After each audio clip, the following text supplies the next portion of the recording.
Hello बच्चों, आज हम पढ़ने जा रहे हैं हिंदी का एक लेसन जिसका नाम है सुनीता की पहिया कुर्सी। सुनीता सुबह 7 बजे सोकर उठी। कुछ देर तो वह अपने बिस्तर पर ही बैठी रही। वह सोच रही थी कि आज उसे क्या क्या काम करने हैं। उसे याद आया कि आज तो बाजार जाना है। सोचते ही उसकी आंखों में चमक आ गई। सुनीता आज पहली बार अकेले बाजार जाने वाली थी। उसने अपनी टांगों को हाथ से पकड़कर खींचा और उन्हें पलंग के नीचे की ओर लटकाया।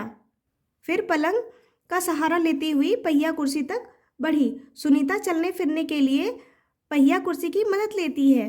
आज वह सभी काम फुर्ती से निपटाना चाहती थी। हालांकि कपड़े बदलना, जूते पहनना आदि उसके लिए कठिन काम है, पर अपने रोजाना के काम करने के लिए उसने स्वयं ही कई तरीके ढूंढ निकाले हैं। 8 बजे तक सुनीता नहा धोकर तैयार हो गई। माँ ने मेज पर नाश्ता लगा दिया था। माँ अचार की बोतल पकड़ाना सुनीता ने कहा। अलमारी में रखी है, ले लो, माँ ने रसोई से जवाब दिया। सुनीता खुद जाकर अचार ले आई। नाश्ता करते करते उसने पूछा, माँ बाजार से क्या क्या लाना है? 1 किलो चीनी लानी है, पर क्या तुम अकेले संभाल लोगी? पक्का? सुनीता ने मुस्कुराते हुए कहा।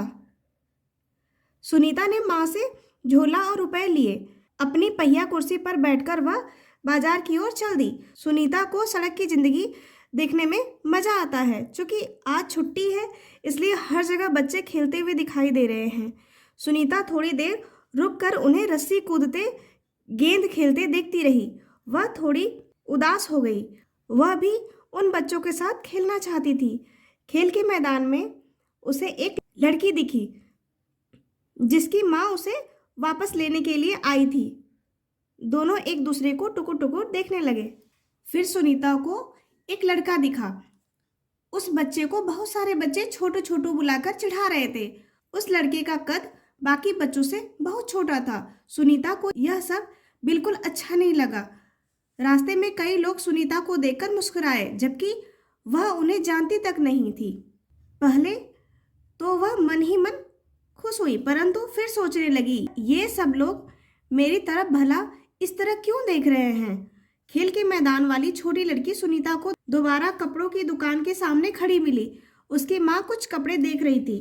तुम्हारे पास यह अजीब सी चीज क्या है? उस लड़की ने सुनीता से पूछा। यह तो बस एक, सुनीता जवाब देने लगी, परंतु उस लड़की की माँ ने गुस्से में आकर लड़की को सुनीता से दूर हटा दिया। इस तरह का सवाल नहीं पूछना चाहिए फरीदा, अच्छा नहीं लगता, माँ ने कहा। मैं दूसरे बच्चों से अलग नहीं हूँ, सुनीता ने दुखी होकर कहा। उसे फरीदा की माँ का व्यवहार समझ में नहीं आया। अंत में सुनीता बाजार पहुँच गई।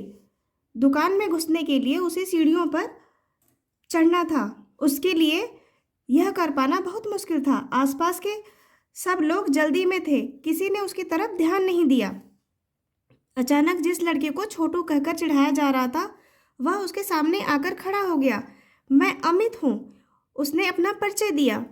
क्या मैं तुम्हारी कुछ मदद करूँ? मेरा नाम सुनीता है। सुनीता ने राहत की सांस ली और मुस्कुराकर बोली, पीछे के पैडल को पैर से जरा दबाओगे?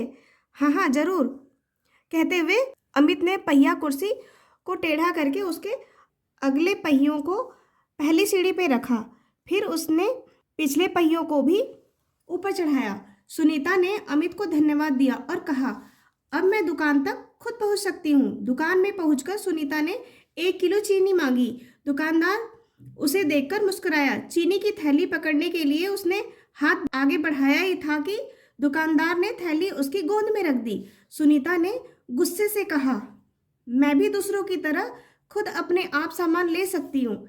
उसे दुकानदार का व्यवहार बिल्कुल अच्छा नहीं लगा। चीनी लेकर सुनीता और अमित बाहर निकले। लोग मेरे साथ ऐसा व्यवहार करते हैं जैसे कि मैं कोई अजीबोगरीब लड़की हूँ, सुनीता ने कहा। शायद तुम्हारी पहिया कुर्सी के कारण ही वे ऐसा व्यवहार करते हैं, अमित ने कहा। पर इस कुर्सी में भला ऐसी क्या खास बात है? मैं तो बचपन से ही इस पर बैठकर इसे चलाती हूँ, सुनीता ने कहा। अमित ने पूछा, पर तुम इस पर क्यों बैठती हो? मैं पैरों से चल ही नहीं सकती। इस पहिया कुर्सी के पहियों को घुमाकर ही मैं चल फिर पाती हूँ, लेकिन फिर भी मैं दूसरे बच्चों से अलग नहीं हूँ। मैं वे सारे काम कर सकती हूँ जो दूसरे बच्चे कर सकते हैं, सुनीता ने कहा। अमित ने अपना सिर ना में हिलाया और कहा, मैं भी वे सारे काम कर सकता हूँ जो दूसरे बच्चे कर सकते हैं, पर मैं भी दूसरे बच्चों से अलग हूँ, इस तरह तुम भी अलग हो। सुनीता ने कहा, नहीं, हम दोनों दूसरे बच्चों जैसे ही हैं। अमित ने दोबारा अपना सिर ना में हिलाया और कहा, देखो, तुम पहिया कुर्सी पर बैठकर चलती हो, मेरा कद बहुत छोटा है, हम दोनों ही बाकी लोगों से कुछ अलग हैं। सुनीता कुछ सोचने लगी। उसने अपनी पहिया कुर्सी आगे की ओर खिसकाई।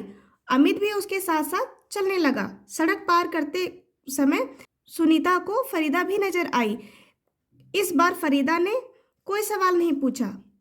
अमित झट से सुनीता की पहिया कुर्सी के पीछे चढ़ गया। फिर दोनों पहिया कुर्सी पर सवार होकर तेजी से सड़क पर आगे बढ़े। फरीदा भी उनके साथ साथ दौड़ी। इस बार भी लोगों ने उन्हें घूरा, परंतु अब सुनीता को उनकी परवाह नहीं थी। अगली वीडियो में फिर मिलेंगे।